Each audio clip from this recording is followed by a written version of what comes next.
چنانچہ اللہ تعالیٰ نے کفار کے بارے میں فرمایا ہے کہ فویل یومئذ للمکذبین،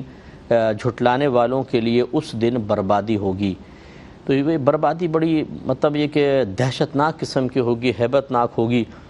کہ جن چیزوں کو وہ جھٹلاتے رہے، کیونکہ اکثر ایسا ہوتا ہے جب ہمیں ظاہری طور پہ کوئی نقصان نظر نہیں آتا، بعد میں کسی نقصان کے بارے میں خبر دی گئی ہوتی ہے تو وہ خوف پیدا نہیں ہوتا جو ایک نقصان کو بالکل سامنے دیکھ کر ہوتا ہے۔ مومن کا کمال یہ ہوتا ہے کہ یہ بہت دور کے نقصان کو اپنے سامنے لاتا ہے اور ایسا دیکھتا ہے جیسے بس یہ آ گیا،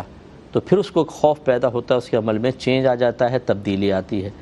یہی دیکھیں آپ صحابہ کرام کو دیکھیں، تابعین، تبع تابعین، اور خود بشمول انبیاء علیہم السلام، کہاں قیامت آنی ہے لیکن اس کو یوں دیکھتے تھے جیسے بس یہ سامنے آ گئی،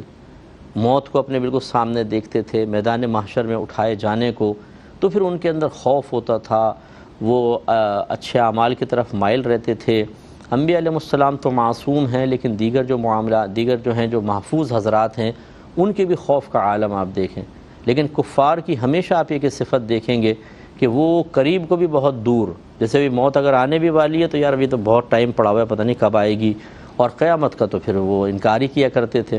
تو اب ایسے ہی ہمارے مسلمان بھائی بہن بھی ہو گئے ہیں کہ اگر دنیا کا کوئی نقصان سامنے آنے لگے تو کھانا پینا چھوٹ جاتا ہے، چہرے کا رنگ فق ہو جاتا ہے، چڑچڑا پن غالب آ جاتا ہے، کسی سے بات کرنے کو دل نہیں چاہتا،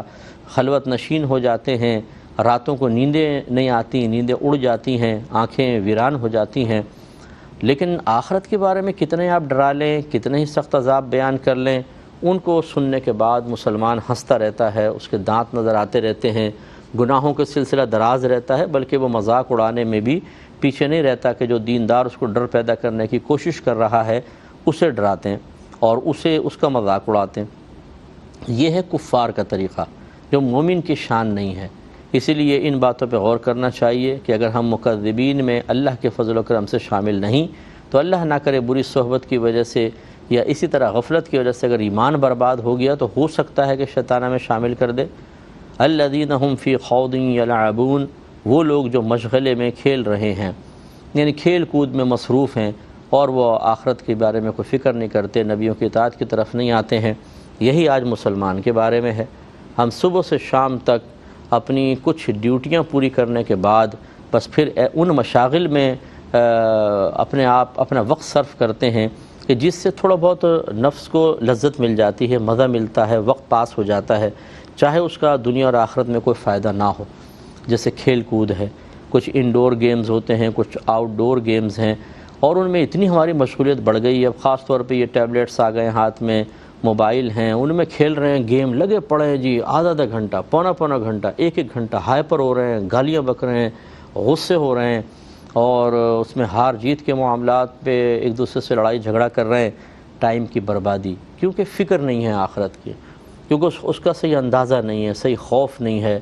جب گھر کے سرپرستوں کا عالم یہ ہوگا تو بچے تو بدرجہ اولیٰ ایسے ہوں گے۔ سب سے زیادہ تباہی جو ہمارے معاشرے میں پھیلاتے ہیں وہ گھر کے وہ بڑے ہیں جو بیچارے غافل رہتے ہیں،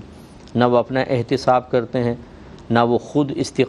نیکیوں پہ استقامت پذیر ہوتے ہیں، نہ گناہوں سے تائب ہونے کے لیے تیار ہیں۔ اولاد کی کیا تربیت کریں، پھر کس طریقے سے کریں؟ نتیجہ نکلتا ہے کہ سارے کے سارے دنیا کے اندر مصروف رہتے ہیں اور پھر اچانک موت آتی ہے، بڑے چلے جاتے ہیں، بچوں کو دنیا میں مشغول کر کے چلے جاتے ہیں، ان کی تربیت ایسی کرتے ہیں کہ بیٹا جیسے ہم نے تمہیں سکھایا اب یہ وائرس آگے منتقل کر دو، وہ آگے منتقل کرتے ہیں، اس سے اگلی نسل اور زیادہ غافل، اور زیادہ اللہ سے دور، اور زیادہ قرآن سے دور پیدا ہوتی ہے۔ اس میں چینج لانا چاہیے۔ ہم بڑے جو ہیں، ہم اگر اپنے اندر تبدیلی لے آئیں تو بعد میں آنے والے ضرور تبدیل ہوں گے۔